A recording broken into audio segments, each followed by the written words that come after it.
Welcome back, family. It's Jay Glass, the movement. And of course, we have a very special guest today for the Platinum Guest Series with the family bloodline. None other than my brother, John Parsons. Rounds of applause. Yes. It's like we were saying, bro, before we started the record, man. It's been a long time since we've been able to catch up and speak, man. I'm really excited to talk to you, and I've been a fan of your music for a while now. So let's make sure, bam. Let's get you there. Get you there. Yeah, man. It's great to see you again. I mean, we're not seeing each other in person, but this is, almost as good, I guess. But yeah, it's been a long time, dude. And I'm just really excited to talk with you and catch up a little bit. And I appreciate you, thinking of me and setting this up. So yeah, absolutely. Always thinking about you, man. How's the wife doing, by the way? She's good, man. She's doing good, dude. She's killing it. She's got her own little business going on out here in Colorado, and she's doing artwork and just, she's just a great person, man. She's just amazing. So I'm really, really happy for her, and I'm happy that she's in my life. That's great. That's great. That's always good to hear, man. Definitely. So what have you been up to lately as far as personally, musically, even involved with our craft? What all have you been into? Man, that's a lot. I mean, it's been like so I moved from California to Colorado about 7 years ago or so. Has it been that long? Yeah, dude. Like I know it just kind of flew by, but yeah, it's been a while.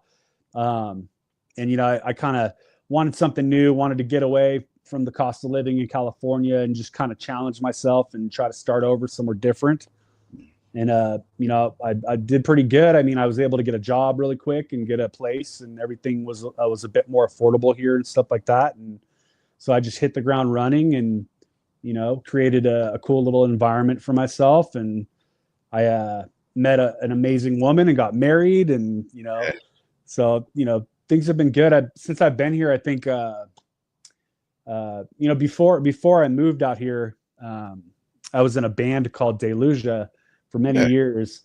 And then, moving out here, I didn't have a band anymore, so I just went back to being a solo artist and just been working on music, the whole time. I think I've released like 5 albums or something since I've been here in the last 7 years, I think.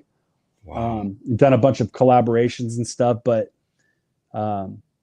things are good as far as like spirituality goes. I'm always studying different things, always, researching all kinds of different stuff. But like, honestly, like I've kind of, I don't know, for a while there, I was involved in like everything, right? I was so busy all the time. Like, I mean, I was doing like Freemasonry, Rosicrucianism, Martinism, Templarism, like all that stuff. And like, I just kind of got burned out a little bit, like with just the orders and everything like that. And, so I think a lot of right now, what I'm more focused on is just kind of going back to basics. You know what I mean? Like just simplicity, less is more, just kind of focusing on like foundational, teachings and foundational texts and stuff like that. And, I still, consider myself, as far as Freemasonry goes, like my main lodge would be in Peninsula 168 in California. I haven't really found a lodge out here. Like, it's been 7 years and I didn't really look that hard, but like, I don't know. It's hard to make that connection again. You know what I mean? With people. So I just kind of been laying low and sort of hibernating, man. Yeah. Sometimes it's good to step away for a little bit. Like you said, getting regrounded, refocus, especially pushing back to like foundational things to immerse yourself within yourself. Right. Exactly. You can't really do much for anybody else if you can't do for yourself first. And if you don't know where you are, you'll never be able to center yourself for anybody else. And so I think that's a very admirable thing, man. And it also talks about how well you know yourself, knowing that that's one of the things that you wanted to get back to, one of your core values. I've always admired you for that, man. Because you were involved with a lot and you were balancing a ton of different things, but you always seemed grounded to me. You always seemed as if you had a foundational ground, and you were always just a dope guy to me, man. Always. Well, you Yeah. make it easy. Thanks. I You know, I appreciate. was actually like thinking about that with you. That I've always found that you're very grounded too, man. Like you're very, you're easy to talk to. You know what I mean? You're very straightforward. You're authentic, and that's all stuff that I try to be. You know what I mean? And like, I think that's something that Freemasonry Mhm. kind of helps people with, right? It helps them develop that, like, having that balance of like having one foot on the ground at all times. You know what I mean? Like, there's a time for this, there's a time for that. Everything's balanced, and that's kind of, that's exactly what you're saying. Is it's grounding for me, like just trying to focus on that, and like, when things get crazy, just kind of remember it's a balance, like it's a Mm. a shift. There's always a shift. It's like a pendulum. It just goes back and forth, right? Yeah. So, Yeah. That's great, man. See, that's what I'm talking about. I've always like like listening to what you got to say, because there's a lot of value. There's always value in whatever you've had to say, man. That's awesome. That really, really is. So you've been out in Colorado. dude, Go ahead. Go ahead. yeah. Sorry, I was No, you're gonna fine. say, like, I appreciate you too. Like, I appreciate everything you do. I appreciate, like, all the leadership that you embody. I mean, you like, back when I started kind of running Templar meetings and kind of stuff like spiritual study groups and stuff back in San Francisco area, like you were Yeah. there, dude, like day one, like, so you're a part of that too, bro. Like you're a part of that original crew, man. Like, so, and I think we did some pretty powerful work, man. I think people really got a lot out of that. Our core group of people. And that's always going to be special to me, dude. So you're a part of that, bro. And like, so you get tons of credit, man. Like, you know, My man, I appreciate that. Thank you, bro. I really, really appreciate that. Truly, truly. So 5 albums since you've been in Colorado. Now, before I jump to that, the band that you were with, right? Have you tried to do anything with them, or was it just a movement, a separation, or is because of the distance you haven't been able to get back into a collaboration type of movement with them? well, I mean, I started that band in like 2003 or four. And, we were together, we put out like, I think 3 or 4 albums. And then, I think around after the second album, our original drummer had moved away. So we were trying out different drummers. We had one drummer on another album, but that original kind of, I don't know, connection was never Mm. there again. You know what I mean? So, and we ended up just, mostly me and my bass player kind of just writing and recording and stuff. So by that time, by like, 7 years ago or whatever, we weren't really playing live and stuff like that anyway. So it didn't really make the transition that difficult. But when I came here, I wanted something different, and I've always been like the main songwriter and kind of brought a complete song to the mix anyway. So I'd bring something already pretty much done, and then everybody would sort of, tailor what they wanted to it or kind of bring their own vibe to it. Like, so it wasn't any different for me to just transition into just being a solo artist and just, that's what I've been doing basically my whole life anyway. Yeah. And it was this way. It's also enabled me to be very productive. I'm very impatient when it comes to music and stuff like that. So it's just, it's enabled me to be pretty productive. But we did do a reunion single with Delusia a few years ago remotely. So I was able to get my original drummer, Mike Quinn, and my original bass player, Mike Morris, and just kind of work together. Like Mike Quinn was like, I think he was like in Taiwan or something. Holy cow. Yeah. And then my bass player is in California and I'm in Denver. And so it was kind of cool. I wrote something that I felt like had that sort of energy that the band, fit the band, and then kind of brought it to them. And then we just kind of worked on it, and it came out pretty cool. It was pretty fun. It's kind of weird though. Like, doing it remotely. It's not quite the same, right? But Yeah. it was cool, and I'm glad we got to do that. It kind of brought some closure to things too. So What were you all using to record the music? What platform were you using? Are you using Studio One stuff? Are you using Logic? What are you using for all of that? right now I'm using Pro Tools, and I'm running Slate Digital on Pro Tools. So pretty much everything is Slate Digital. So like, all my plugins and all that stuff is Slate. So and it's actually a really, really cool program. If any of your listeners are into recording, Slate Mhm. Digital is it's pretty awesome, man. It's like a subscription based thing where it's like, I think it's like $15 a month.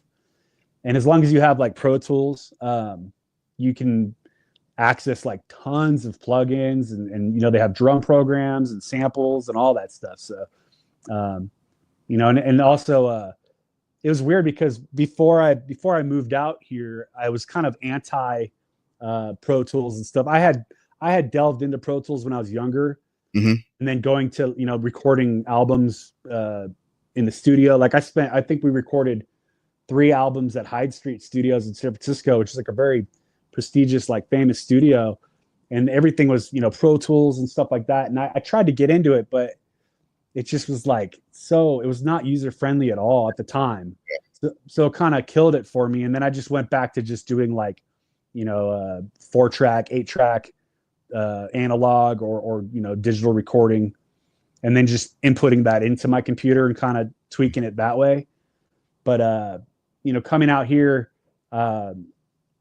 somebody encouraged me to take a look again at Pro Tools because it had been like 10 or 15 years since I really messed with it. And dude, it's super user friendly now. Like everything is super user friendly. So I'm loving it, man. It's like really easy for me to focus on being creative rather than like dealing with my computer, right? Because that's what killed it for me before. Was like I'd go to record something and then I'd be like, well, why isn't my guitar like coming through the speakers? Like, what the hell? And then I'd spend hours on that. And it's just stupid and unproductive. So, but now it's very user friendly. That's good. That's good. I'm trying to pick up learning how to use Studio One.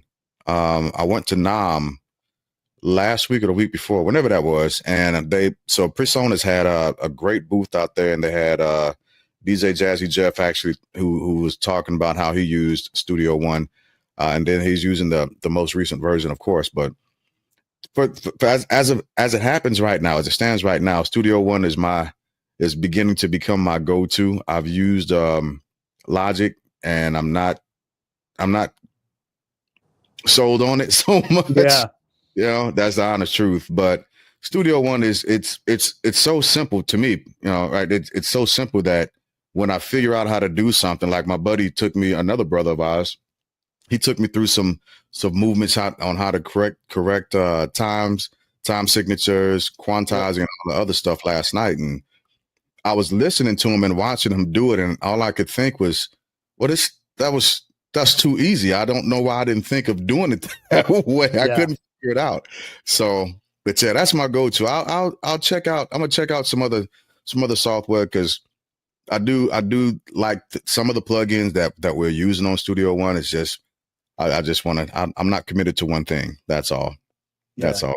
Music is too big of a thing to be committed to one space in one area. So I'm definitely going to start putting my hand towards some other things. So yeah, that's great. So a question that I had when you were telling me about Delusion and the reunion. So with that, you guys recorded. How many tracks did you record together? So there was probably 4 guitar tracks. So what I usually do is I'll do heavy, the distorted guitars. Yeah. I'll record 2 of those independently, and then I'll pan them hard, like one left real hard, one right real hard. And then typically what I'll do is if there's any kind of ambience or any kind of an ambient guitar, I'll double those as well. So that's 4. And then Mike laid down his bass line in California, And then for the drums, the other mic, two mics. I always end up in bands with mics, man. It's weird. Then Mike used like an electronic drum set, but it's like one where you can pick whatever samples you want. So it just takes the MIDI from what you played and you can adjust the sound of it. So it's him playing, but it's MIDI, which I thought was really cool, man, that he was able to do that, because it there's a feel to his drumming. Every aspect of that band, like all three of us, like bring something, something special to that whole.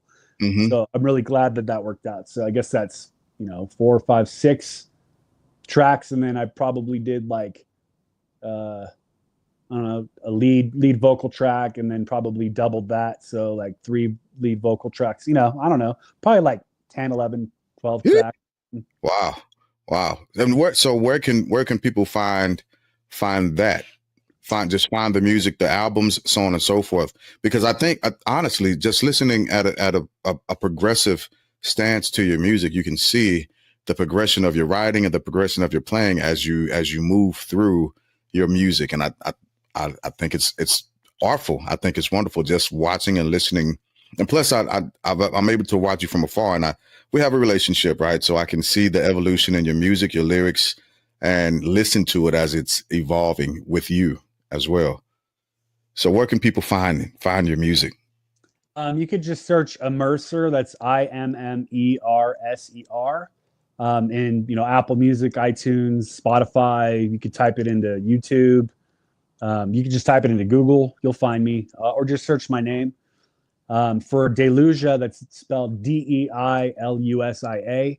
But if you go to like Spotify and search Immerser, mm-hmm. I have different playlists. So if you scroll down, there'll be like a John Logan Parsons, the third playlist, which has I think it has like everything I've ever done, or at least released. So there's hundreds of songs. You can probably find everything there. But I just released an album a couple months ago, and then I just released yesterday like a kind of a best of collection for Immerser. So that's volume 1. There's going to be a volume 2.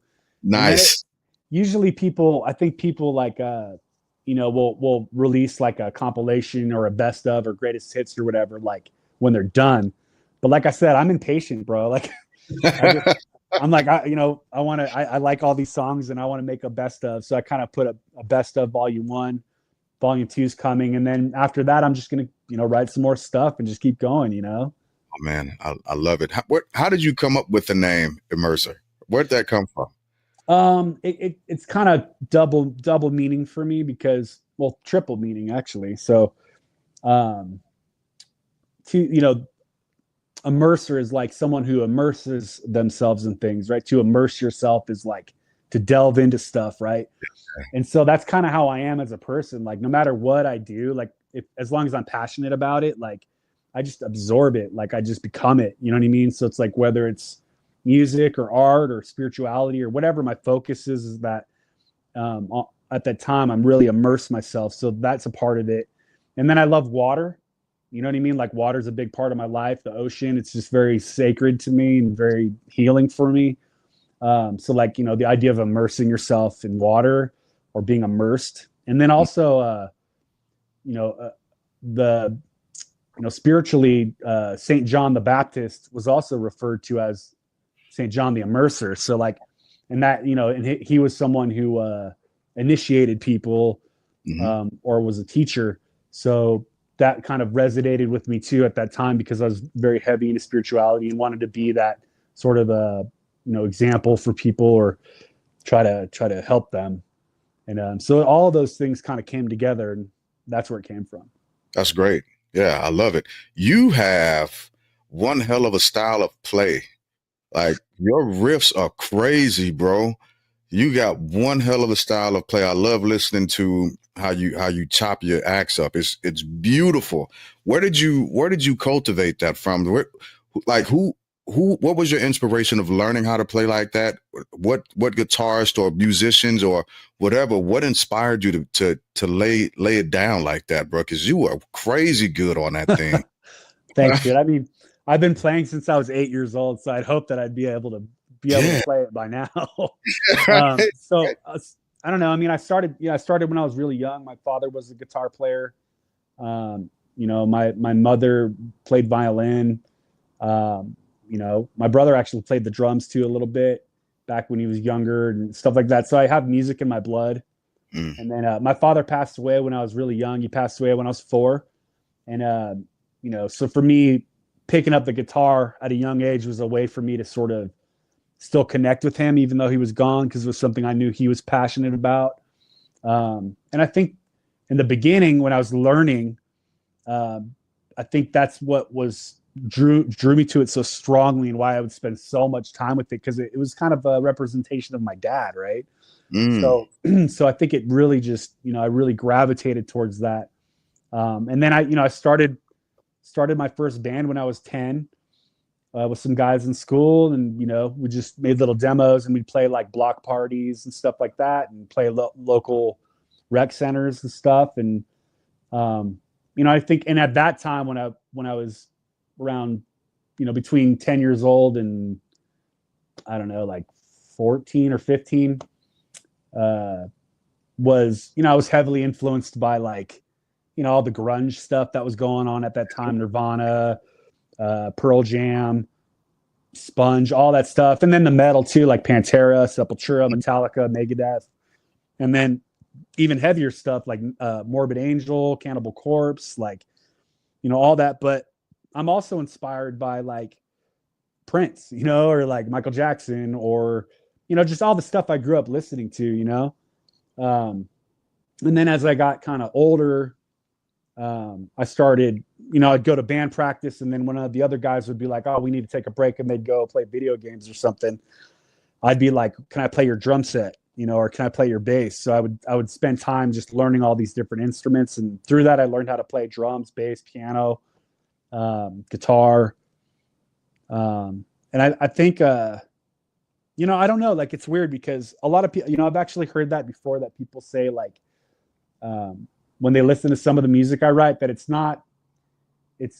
hits them different. Like there's a way that I approach certain chord changes, things like that, some people might not think about, but for me, it's a natural thing. It's just how I write. So to me, it's not weird at all, but it's odd for me because people, I've heard that a few times when people say, hey, man, like that's really crazy, that chord change you do right there. Like that's totally out of the blue. It's this wackadoodle, but to me, it doesn't, it just seems normal to me. But, I mean, as far as guitar players, like, man, I'm inspired by so many, dude. Like, I don't know if you're familiar with any of these people, but like Eric Johnson is amazing. Mike McCready from Pearl Jam's amazing. Actually, I have like right here, just sitting on my couch as usual, but this is one of my new babies. I've had this for probably about a year now, but it's a Mike McCready signature guitar. Holy cow. Cool. Yeah, it's a nice Strat. And it looks kind of beat up because that's kind of how it comes, because it's supposed to look like it's relic, So pretty cool, dude. That's nice. Stuff like that, Yeah. Because I can definitely feel, and it's almost palpable, the grunge influence, but you also have that metal influence that pushes through at times where it really is unexpected. It's totally unexpected, but it's also perfect. It's almost like comparable to like a Thelonious Monk type of jazz deal, right? Wow, that's cool. I never heard that before, man. But that's interesting that you say that. But like, yeah, man, I don't know. It's weird. Like, when I write music, I don't typically set out to like write a certain way, or I don't sit down and be like, okay, I'm gonna write a metal song. It's just kind of what comes out. You know what I mean? That's just the way that I express myself. It's the easiest way for me to express myself. It's I found that, it's difficult for me to write really happy stuff. Like I've never really been able to write like a happy song, I mean, there's undercurrents of optimism in it, but it's like, it's never like, a happy freaking song, dude. Like I tend to write kind of darker or stuff that's more emotional or, brooding kind of, but so that's a challenge for me, is like, how can I maybe write something a little less like dark, So I don't know, man. I think you're like the lyrics the musicianship in the lyrics, it freaking works first off. But I don't. I mean, maybe because I am actually listening to the lyrics also, and I can pick up what you're saying. Because I don't necessarily think it's horribly dark. I think it's a punch in the gut for reality. That and it's a place where people don't often want to actually take the lyrics and, like you said, just make the happiest of songs. But it's reality, right? And it's a reflection of everything that's happening around you right now. Like when you're talking about corporate entities and losing rights and all it, like it's dope. So again, I think it's simply a reflection of where we are right now. Um, and it's an understanding you're doing it in a poetic fashion. And like I say to people all the time, art is subjective. So there's no right or wrong way for it to be. As long as the person that is performing the art, it's right to them. That's the thing that matters.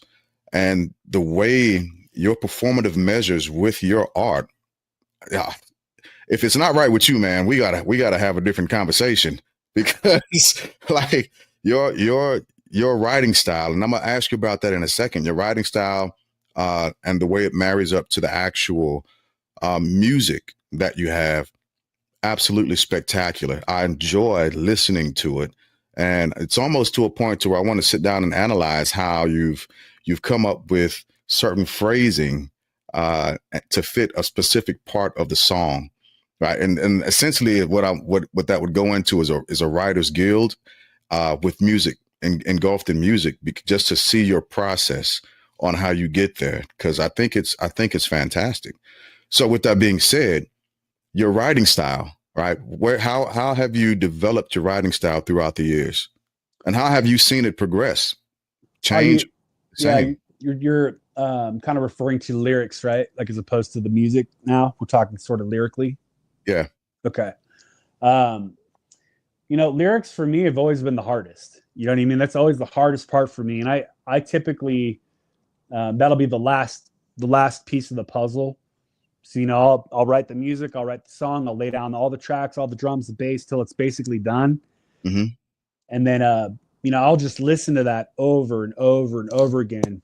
And then, over time, for me, my subconscious just kind of starts spouting like different melodies or different ideas or phrasing, words and stuff like that.